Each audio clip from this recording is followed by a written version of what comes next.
Assalamualaikum. Nah, untuk video kali ini saya akan membahas tentang momentum dan impuls. Nah, momentum itu momentum suatu benda yang bergerak didefinisikan sebagai hasil perkalian antara massa dan kecepatan benda. Nah, momentum merupakan sebagai ukuran suatu benda digerakkan maupun diberhentikan. Nah, rumus dari momentum itu secara matematis dirumuskan P sama dengan M kali V, di mana P-nya adalah momentum, satuannya kilogram meter per sekon.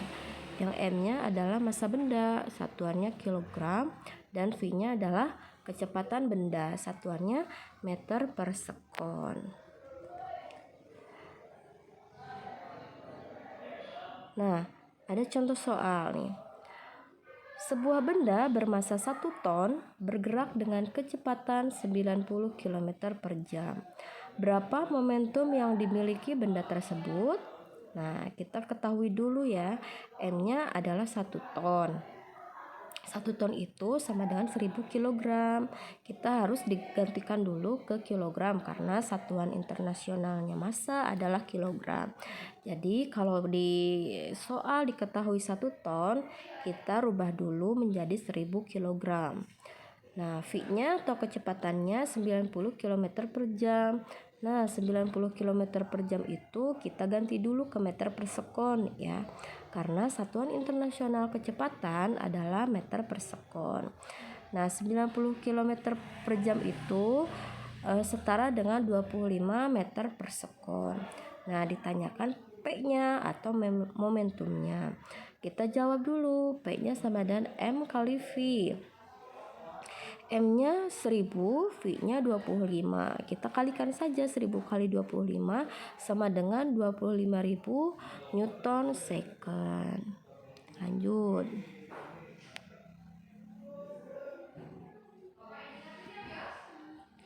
Nah, adapun impuls.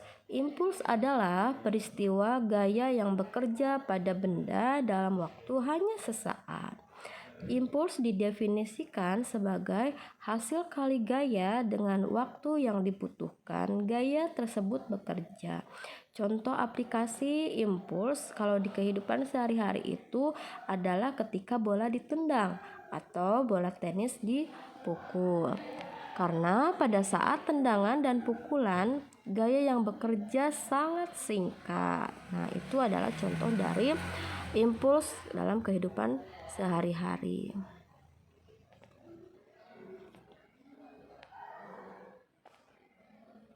Nah, kita lanjutkan lagi. Nah, dari definisi tersebut dapat dirumuskan impuls sama dengan F kali delta T, di mana I-nya impuls, satuannya Newton sekon, F-nya gaya, satuannya Newton, dan delta T-nya adalah waktu, satuannya sekon. Nah, impuls itu dapat dihitung juga dengan cara menghitung luas kurva dari grafik F versus waktu ya atau T. Nah, contoh soal.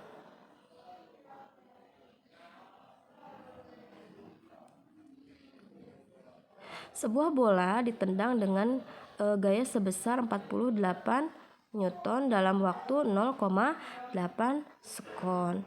Nah, berapakah besar impuls pada kaki saat menyentuh bola? Nah, diketahui dulu F-nya 48 Newton. Terus delta T-nya atau waktunya 0,8 sekon. Nah, ditanyakan impulsnya. Nah, kita jawab sesuai rumus yang tadi saya jelaskan, I sama dengan F kali delta T, di mana F-nya 48, delta T-nya 0,8. Nah, kita kalikan saja, hasilnya 38,4 Newton second. Nah, impuls itu sama dengan perubahan momentum. Nah, menurut hukum kedua Newton, F sama dengan M kali A. Nah, dengan substitusi kedua persamaan tersebut, maka diperoleh I sama dengan F kali delta T sama dengan M kali V2 dikurangi M kali V1. Nah, keterangannya M itu adalah massa, satuannya kilogram, V1-nya kecepatan awal meter per sekon, V2-nya kecepatan akhir. Nah, ini ada contoh soal. Sebuah benda diam memiliki massa 500 gram. Setelah mendapat gaya, kecepatannya 25 meter per sekon. Nah, berapa besar impuls tersebut? Nah, kita ketahui dulu M-nya 500 gram. Nah, kita pindahkan dulu ke kilogram, rubah dulu ke kilogram karena satuan massa adalah kilogram. Jadi 500 gram itu 0,5 kilogram. Nah, V2-nya 25 meter per sekon atau kecepatan akhir ya. Dan V1 kecepatan awalnya 0 meter per sekon karena bendanya diam. Nah, berapakah impulsnya? Berarti M kali V2 dikurangi M kali V1. M-nya 0,5, V2-nya 25. Nah, dikurangi M-nya 0,5. V1-nya 0. Nah, kita kalikan dulu. 0,5 kali 25 itu kan 12,5. 0,5 kali 0, 0. Berarti 12,5 kurangi 0 sama dengan 12,5 Newton second. Lanjut. Nah, hubungan momentum dan impuls. Nah, mudah untuk mengukur impuls yaitu dengan bantuan momentum. Nah, berdasarkan hukum Newton 2, apabila suatu benda dikenai suatu gaya, maka benda itu akan dipercepat. Nah, keterangannya itu A sama dengan F per M ya.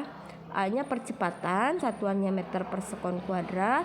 F-nya gaya, satuannya Newton. M-nya adalah massa benda, satuannya kilogram.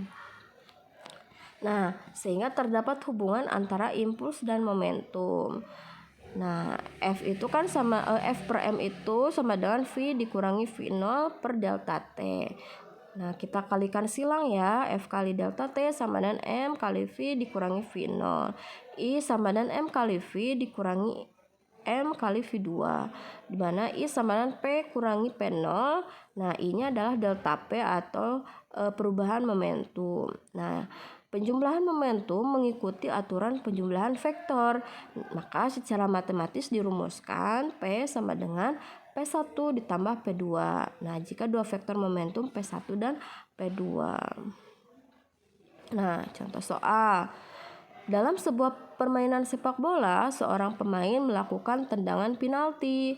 Tepat setelah ditendang, bola melambung dengan kecepatan 60 meter per sekon. Bila gaya bendanya 300 Newton dan sepatu pemain menyentuh bola selama 0,3 sekon, maka tentukan yang pertama impuls, kedua perubahan momentum, yang ketiga massa bola. Nah, kita ketahui dulu nih V0-nya sama dengan 60 meter per sekon. F-nya 300 Newton dan delta T-nya 0,3 sekon. Nah, impuls yang bekerja pada bola sebesar I sama dengan F kali delta T, di mana F-nya 300 dikali delta T-nya 0,3. Hasilnya 90 Newton second. Nah, perubahan momentum bola sama dengan besarnya impuls yang diterima, yaitu delta P sama dengan 90 kg meter per sekon. Nah, kita cari massa bolanya nih dengan rumus delta P sama dengan I. Nah, delta P itu rumus momentum ya, M sama dengan delta V sama dengan I-nya 90. Berarti M dikurangi 60 kurangi 0 sama dengan 90. Nah, maka M-nya 90 dibagi 60 hasilnya 1,5 kilogram. Nah, ini ada hukum kekekalan momentum. Bunyinya, jika tidak ada gaya luar yang bekerja pada sistem, maka momentum total sesaat sebelum sama dengan momentum total sesudah tumbukan. Nah, ini ya, ada gambarnya sebelum dan sesudah. Nah, penurunan rumus secara umum dapat dilakukan dengan meninjau gaya interaksi saat terjadi tumbukan. Berdasarkan hukum Newton yang ketiga, F aksi sama dengan negatif F reaksi, di mana F1 sama dengan negatif F2. Impuls yang terjadi selama interval waktu delta T adalah F1 kali delta T sama dengan negatif F2 kali delta T. Kita ketahui bahwa I sama dengan F kali delta T sama dengan delta P. Maka persamaannya menjadi delta P1 sama dengan negatif delta P2. M1 kali V1 dikurangi M2 kali V aksen 1 sama dengan negatif M2 kali V2 dikurangi M2 kali V aksen 2. M1 kali V1 tambah M2 kali V2 sama dengan M1 kali V1 aksen tambah M2 kali V2 aksen. Nah, hasilnya P1 tambah P2 sama dengan P1 aksen tambah P2 aksen. Nah, jadi jumlah momentum awal sama dengan jumlah momentum akhir ya. Nah, ini contoh aplikasi nih. Saat peluru ditembakkan ke kanan dengan alat jarak jauh seperti remote, senapan akan tertolak ke kiri. Nah, percepatannya yang diterima oleh pistol ini berasal dari gaya reaksi peluru pada pistol. Nah, ini sesuai dengan hukum Newton yang ketiga. Nah, contoh yang lain adalah mula-mula sistem roket diam sehingga momentumnya 0. Nah, sesudah gas menyembur keluar dari ekor roket, momentum sistem tetap. Artinya momentum sebelum dan sesudah gas keluar sama ya. Nah, sekian video impuls dan momentum kali ini. Jangan lupa like, comment, and subscribe. Terima kasih.